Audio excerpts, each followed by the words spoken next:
le chant de ta vie. Dieu parle tantôt d'une manière, Dieu parle tantôt d'une autre.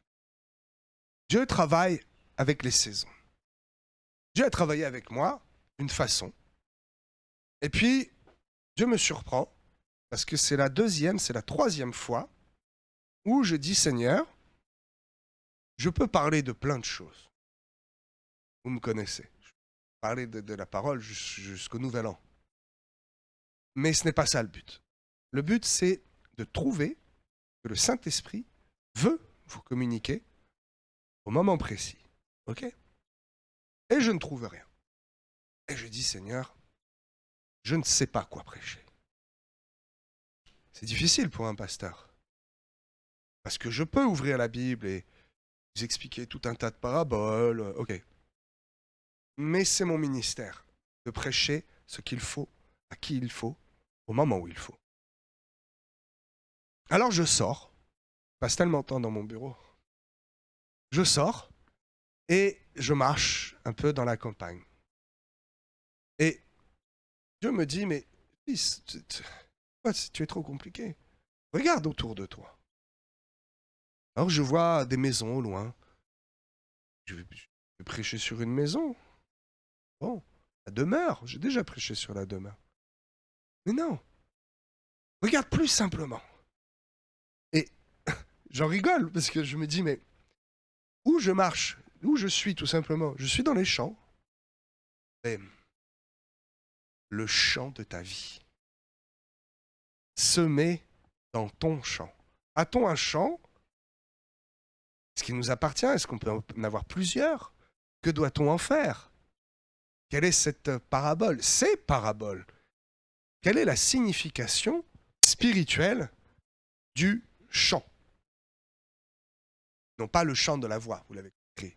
Le chant dans lequel nous venons y semer quelque chose. Et forcément, y récolter quelque chose également, n'est-ce pas? Ok. Alors, je vais prêcher simplement. Vraiment. Et c'est à la fin, vous verrez que finalement, ce n'est pas si simple que ça. Et qu'il y a quelque chose de plus à comprendre sur ce que nous semons. Ok. Alors, la symbolique du chant. D'abord, voyons quelle est la symbolique du chant. Bien, nous en avons une définition assez simple. Dans Matthieu 13, verset 38.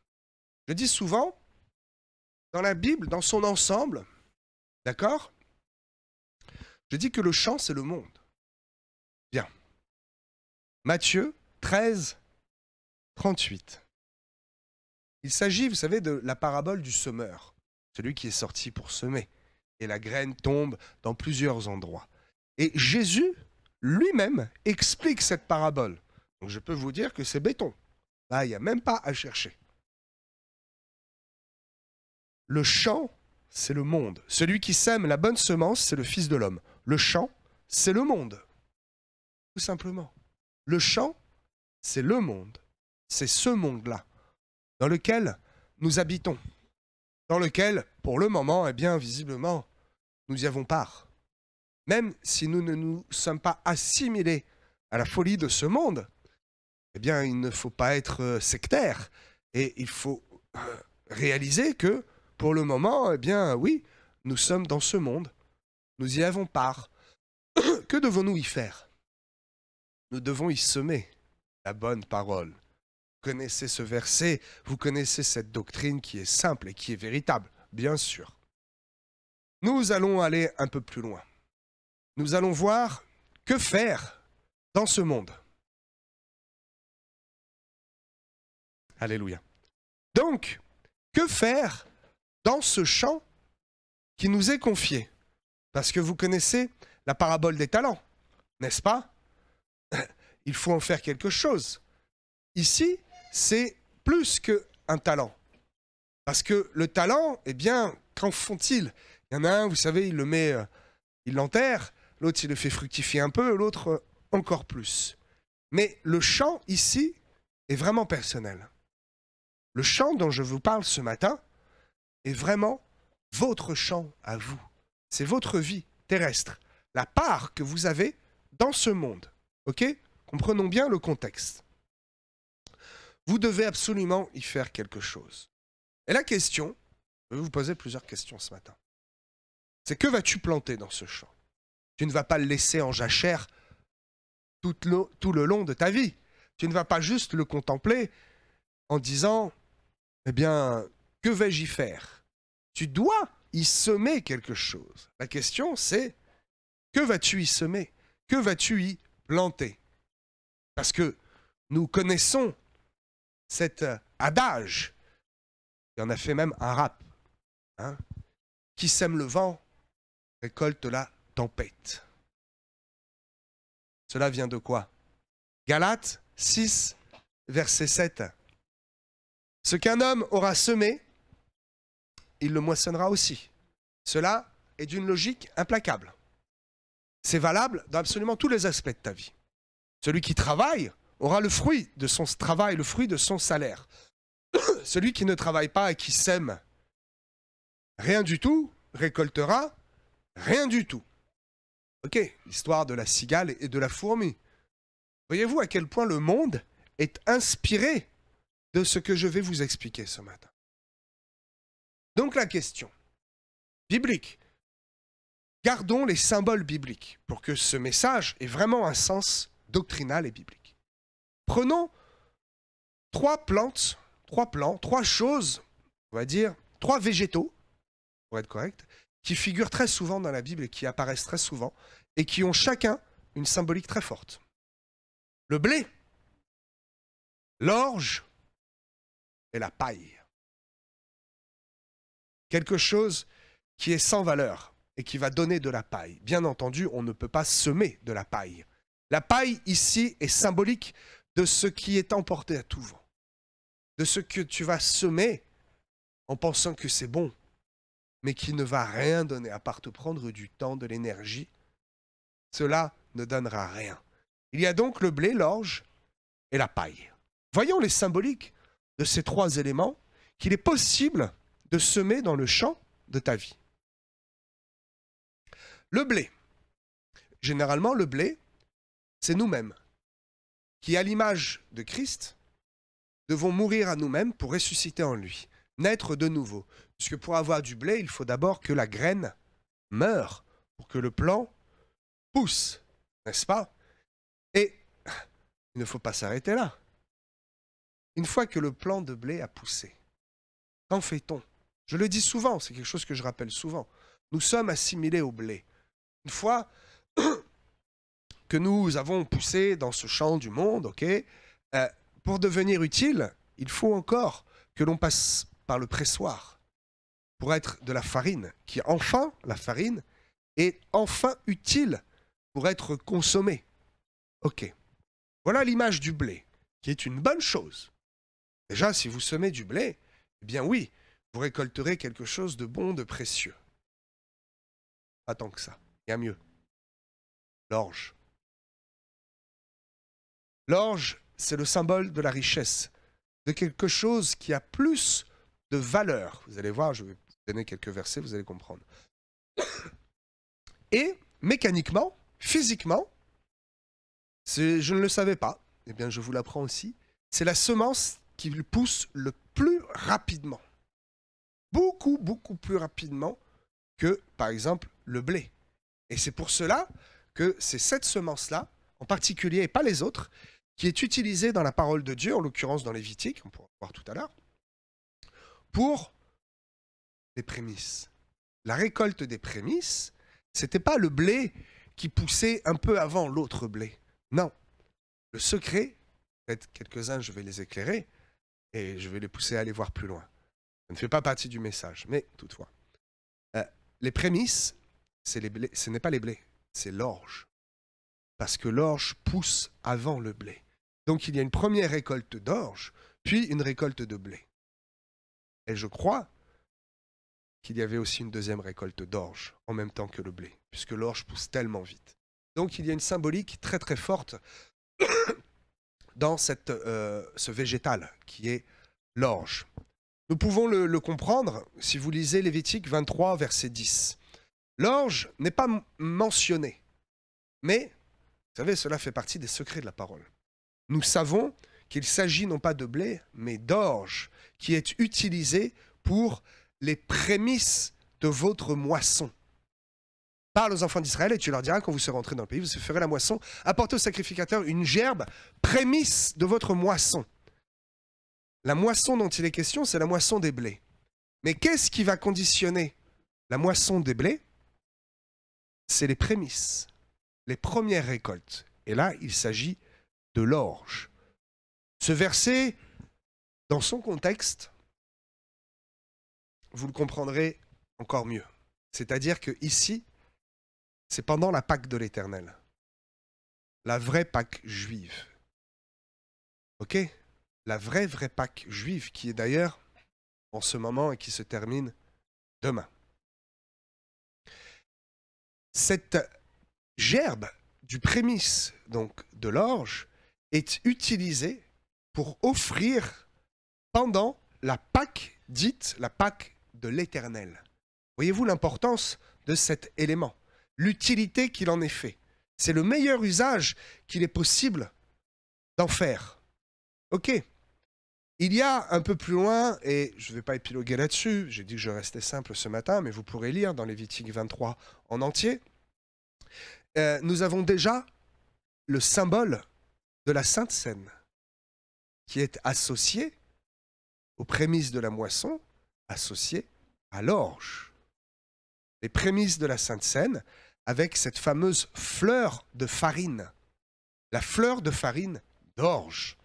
La farine, déjà, c'est précieux. La farine d'orge, c'est plus précieux que la farine de blé. Mais la fleur de farine, c'est le top du top. C'est le foie gras de la farine. C'est le caviar de la farine. Qui est utilisé pour offrir en sacrifice. Utilisé avec quoi? Donne en mille. Un quart de 1. Donc le 1, c'est une unité de mesure. Un quart de 1 de vin.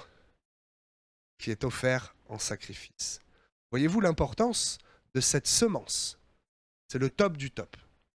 Et puis, nous avons cette troisième semence. Alors, encore une fois, on ne me reprenne pas là-dessus, je prends les devants. On ne peut pas semer de la paille. C'est une image. Ok?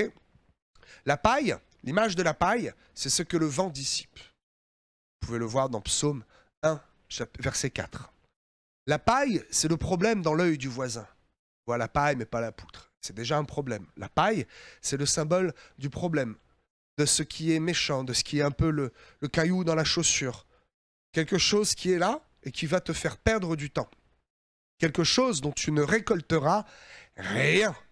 Parce qu'il est écrit dans Luc 3, verset 17, la paille qui est brûlée dans un feu qui ne s'éteint point.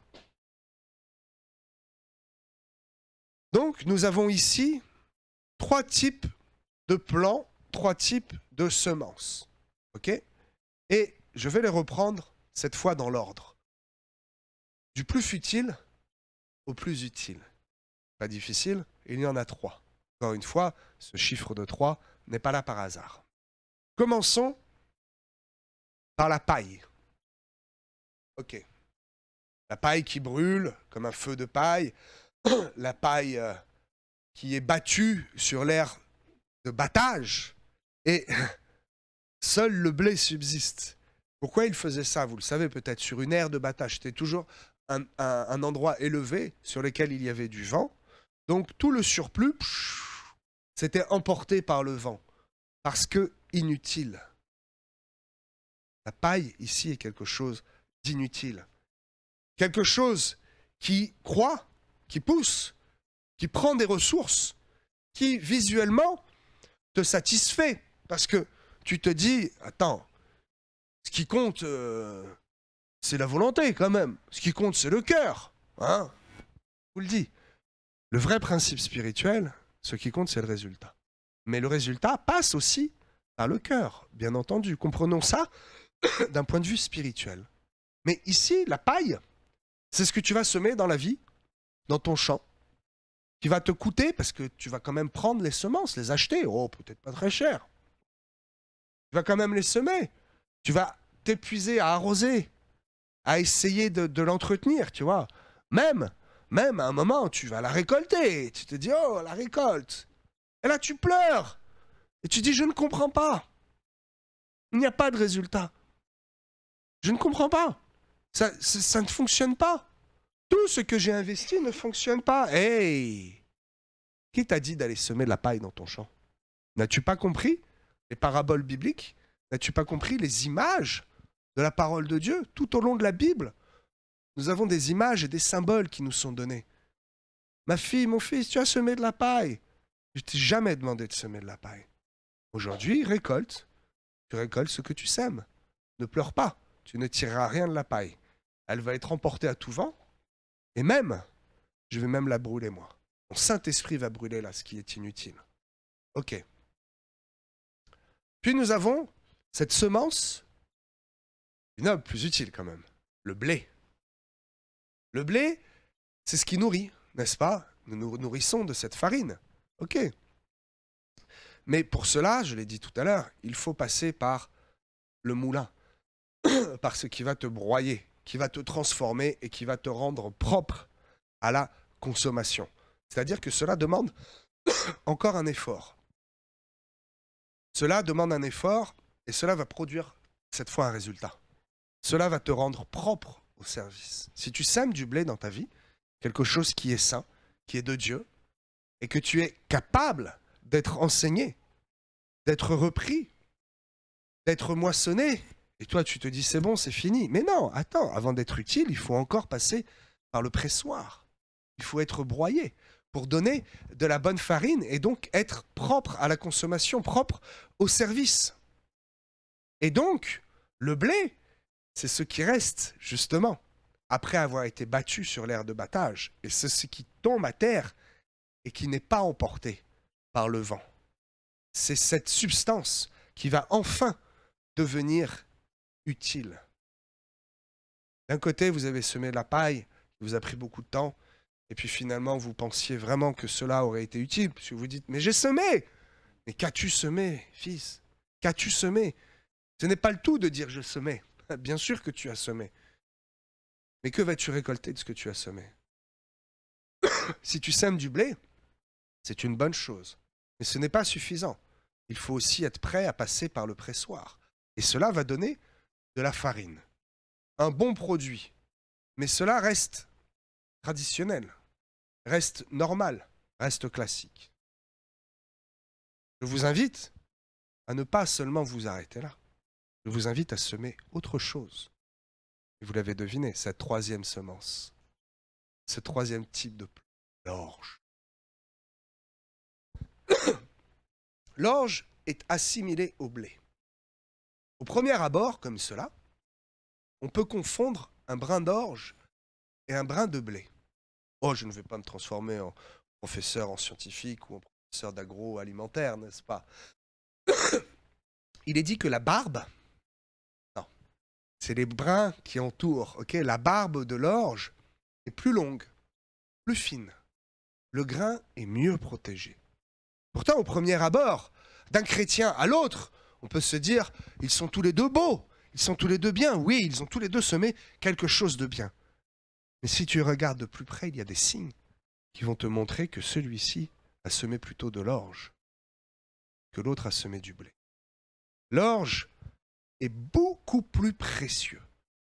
Alors, sans vous faire encore une fois un cours d'économie, mais il me semble que l'orge se vend 3 fois plus cher que le blé, alors que celui-ci pousse plus vite. Et oui, un chrétien qui est vraiment spirituel, et je vais faire le rapprochement dans quelques instants, va grandir beaucoup plus vite que celui qui a juste semé du blé et qui déjà est fidèle et qui déjà a semé quelque chose d'utile. Et c'est bien, il faut déjà au minimum semer du blé. Mais si vous entendez ce message, ce n'est pas pour rien aujourd'hui. Allez y semer quelque chose. Défrichez-vous un champ nouveau. Oh, qu'est-ce que c'est? On va en parler. On y arrive. Tout doucement, je pédale et j'accélère et clac, clac, je passe les vitesses sur le vélo. Donc, l'orge est bien plus chère que le blé. Lisons un peu encore Lévitique. Je comprends aujourd'hui pourquoi, en début d'année, Dieu m'a mené vers ce livre difficile à comprendre. Parce que de plus en plus, je le cite et je l'utilise. Lévitique, chapitre 27. Il n'y a aucun hasard dans la parole de Dieu. Chapitre 27, verset 16, c'est ça. Je l'ai souligné. D'où l'importance de souligner avec un code couleur, n'est-ce pas? Si quelqu'un sanctifie à l'Éternel un champ de sa propriété. Oh, je vais le lire en entier, on va revenir. Si quelqu'un sanctifie à l'Éternel un champ de sa propriété, ton estimation sera en rapport avec la quantité de semences, 50 cycles d'argent pour un homère de semences d'orge. Le contexte, Lévitique, les lois. Il s'agit ici des lois par rapport au jubilé, par rapport à la date d'un champ, combien de temps il a été utilisé, pour estimer, parce que c'était le devoir des Lévites, hein, ils avaient beaucoup de travail, les Lévites, ils devaient estimer la valeur d'un champ lors de sa revente. Bien. Et ici, le champ, c'est toujours la même métaphore, la même symbolique, hein, c'est le champ de ta vie. Il est question si quelqu'un sanctifie à l'Éternel un champ de sa propriété. Pour cela que, tard, on va parler de défricher un champ nouveau. Nous avons l'occasion, la possibilité d'avoir plusieurs champs. Si dans le premier champ de ta vie, tu as semé de la paille, que tu t'en aperçois, ok, défriche-toi un champ nouveau. Sème du blé. Si tu en es déjà là, et tu dis je veux aller plus loin, ne t'inquiète pas, tu peux encore défricher un champ nouveau. Et il semer de l'orge. Pourquoi ici est-il question d'orge? Rends-toi compte de la valeur. Si quelqu'un sanctifie à l'Éternel, sanctifie agiazo, grec, qui veut dire mis à part. Sanctifier, mis à part. Si quelqu'un met à part une partie de ce que Dieu te donne, ta vie, de champ, ok? Alors, comment en fera-t-on l'estimation? On en fait l'estimation suivant ce qui est semé dedans. Parce que ici, c'est la valeur de rachat le top du top, le plus cher possible, ce qui a le plus de valeur. Parce que le champ est assimilé avec la quantité de semences, 50 cycles d'argent pour un homère de semences d'orge. Un homère, bon, je ne sais plus les conversions, si ça vous intéresse, je pourrais retrouver les conversions, mais 50 cycles d'argent. C'est énorme. Ça veut dire que si le gars, là, vend un champ, mais qu'il y a semé de la paille ou du blé, la valeur n'est même pas mentionnée dans Lévitique. La valeur sera très basse. Alors que s'il a semé de l'orge, on lui rachète, pour un homère d'orge, on lui rachète 50 cycles d'argent. C'est énorme. C'est vraiment une valeur énorme. Donc ce n'est pas pour rien que ici nous avons cette symbolique de l'orge.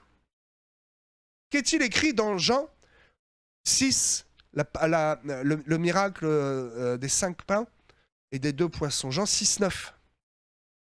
Jean 6, verset 9. Ici, il y a un jeune garçon qui a 5 pains de quoi? Pourquoi cette précision? Pourquoi pas des pains de blé? Du pain, quoi. Truc normal. 5 pains d'orge. Comme de par hasard, ce sont ces pains-là qui vont être utilisés pour être multipliés. Ces 5 pains d'orge, oh, ça c'est une révélation, hein, tout de suite.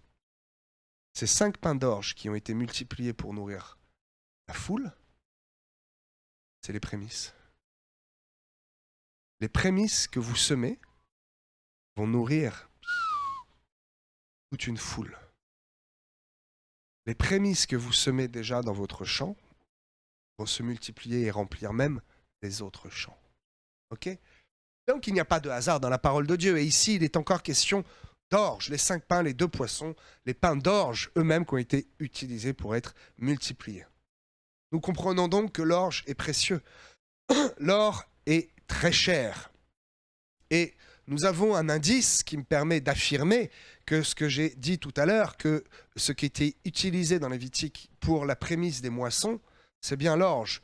Vous pouvez le noter si vous voulez étudier là-dessus. Exode 9, verset 31. La moisson des orges précédait celle du blé. Encore une fois, on voit ici que ce qui est utilisé en premier ce n'est pas ceux qui ont semé du blé, c'est ceux qui ont semé de l'orge. C'est l'orge qui est utilisée en premier, puis le blé, puisque la moisson des orges précédait celle du blé. Alors, encore une question maintenant. Vas-tu semer dans ta vie quelque chose qui peut être beau, mais qui finalement ne sert à rien? Un bras de paille, c'est beau. Ça a la couleur de l'or. C'est beau. Tu peux manger, toi, un brin de paille? À quoi ça sert? Qu'est-ce que tu vas donner à manger ça? Peut-être en faire du foin, et encore. Moi, la paille, je m'en sers pour mettre dans mon poulailler pour que les poules aient chaud. Voilà la seule utilité. Et je m'en sers pour allumer le barbecue. Voilà la seule utilité de la paille. Vas-tu semer quelque chose qui a un bel aspect, qui ne sert à rien? Vas-tu semer du blé, qui certes est utile, mais qui est de faible valeur? Ou vas-tu semer de l'orge? Veux-tu être utile et utilisé pour les prémices de la Pâque de l'Éternel? C'est très fort, c'est très puissant, Lévitique. C'est l'orge qui est utilisée pour les prémices de la Pâque de l'Éternel. Ne vois-tu pas ici, comme une correspondance avec ce qui va se passer dans la fin des temps, le millénium, la grande Pâque de l'Éternel?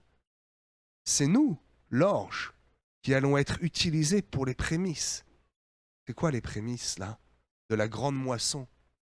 Qu'est-ce que les prémices de la grande moisson? Mais c'est le réveil. Comprenez-vous pas cette image? C'est l'orge qui va être utilisée pour le réveil. Juste avant la grande moisson. Puisque pour qu'il y ait grande moisson, il faut qu'il y ait le réveil. Pour qu'il y ait le réveil, il faut que nous offrions les prémices des récoltes de ce que nous avons déjà semé dans le champ de ce que Dieu nous a confié. Alors je vous pose encore une autre question. Tu as semé. Et comment tu comptes moissonner? Tu vas y aller à la main? Tu vas y aller peut-être avec un tracteur? C'est bien déjà. Ou tu vas y aller avec la moissonneuse-batteuse?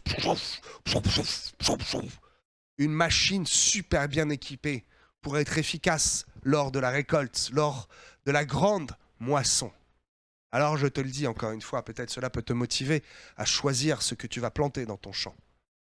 Si tu plantes de la paille, tu iras la récolter à la main, à la sueur de ton front, ça va être compliqué. Si tu plantes du blé, Dieu va t'équiper avec un petit tracteur, pop, pop, pop, pop, c'est pas mal. Mais si tu sèmes de l'orge, tu auras la meilleure moissonneuse batteuse. Tu sais, le truc avec le GPS, le truc avec la clim. Tu es là et le travail se fait. Tu te dis, mais pourquoi est-ce aussi facile? Hey, entraînement difficile, guerre facile.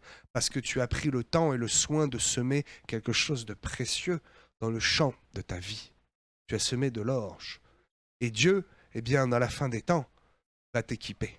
Alors, mes amis, préparez-vous à être bien équipés d'un bon outil pour cette moisson.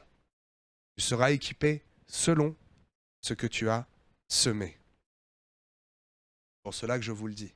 Faites attention à ce que vous semez. Faites attention à qui vous prêtez attention, à ce que vous écoutez, à ce que vous faites, à qui vous accordez de l'importance, aux choix que vous faites, à chaque tournant de votre vie. À chaque instant, vous semez quelque chose. Allez-vous semer de la paille, du blé ou de l'orge? Soyez conscient de tout cela. Vous allez récolter quelque chose et vous allez être équipé selon ce que vous allez récolter. Bon, très bien. Une bonne révélation, c'est pas un bon message, c'est pas mal. C'est bien, Dieu parle bien. Il reste encore un truc là. Il reste encore une pépite. Vous voulez la pépite? Ok. Osée 10, verset 12. Un bon tuyau là. Semez selon la justice, moissonnez selon la miséricorde. Défrichez-vous un champ nouveau. Il est temps de chercher l'Éternel jusqu'à ce qu'il vienne et répande pour vous la justice.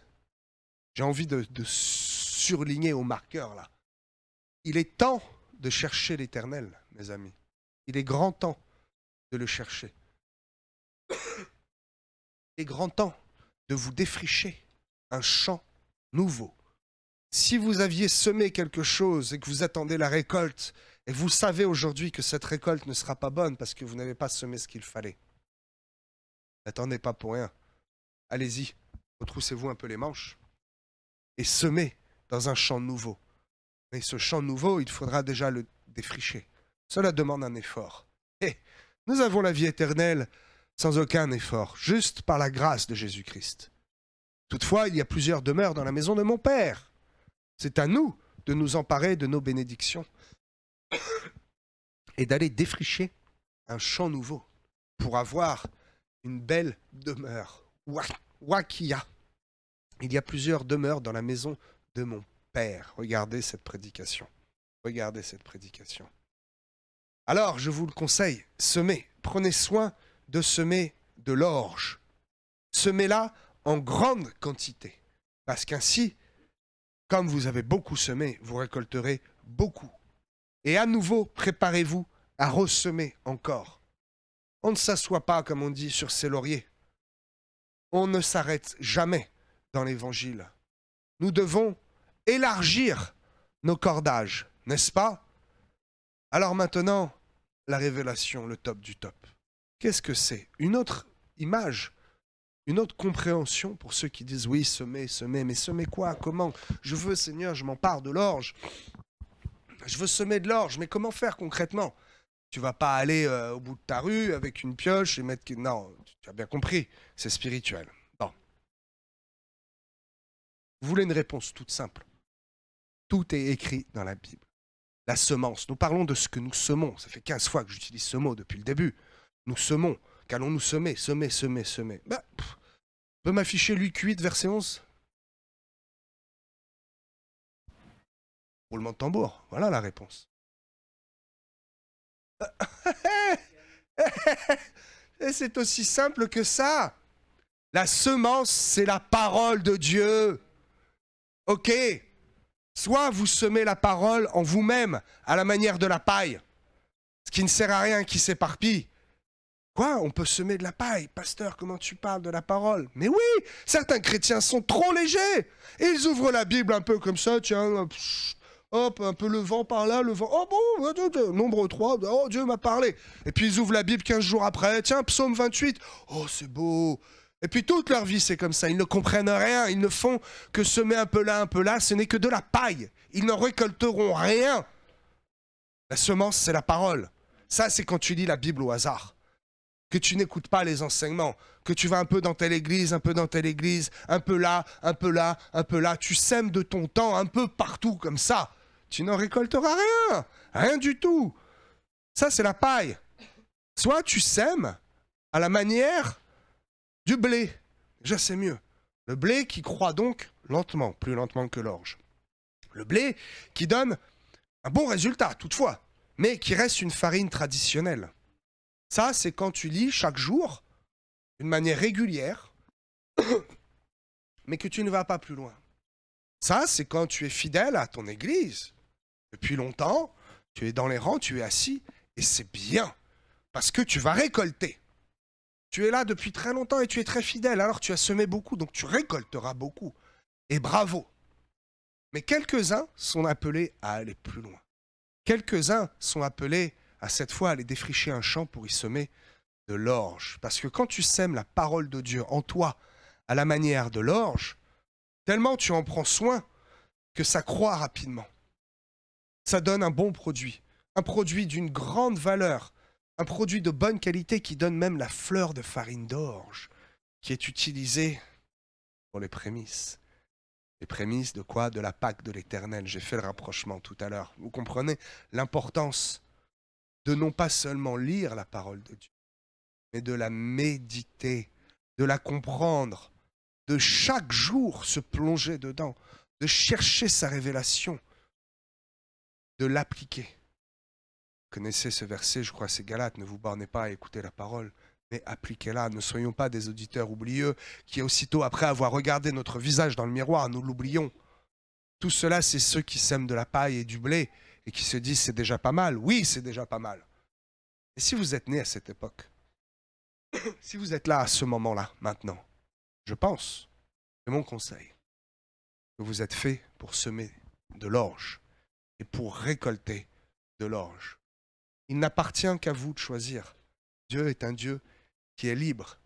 Il n'est jamais trop tard. Il n'est jamais trop tard pour bien faire. Il n'est jamais trop tard pour dire ce champ dans lequel il y a du blé, où j'ai passé trop de temps, va me rapporter. Je veux passer au-dessus. Ce champ dans lequel j'ai semé de la paille, je le laisse tomber, je vais défricher un champ. Et peut-être si l'orge me paraît un objectif trop difficile, eh bien je vais déjà commencer à y semer du blé. Et peut-être qu'à force de semer du blé et de commencer à récolter le blé, je vais vouloir faire partie maintenant moi-même du prémisse de la grande moisson. Et je vais aller défricher un troisième champ pour y semer de l'orge. Semez de l'orge dans votre vie. Semez de l'orge qui a la couleur de l'or, bien mieux que la paille dans votre vie, et vous récolterez à mesure de ce que vous avez semé. Soyez bénis. Amen.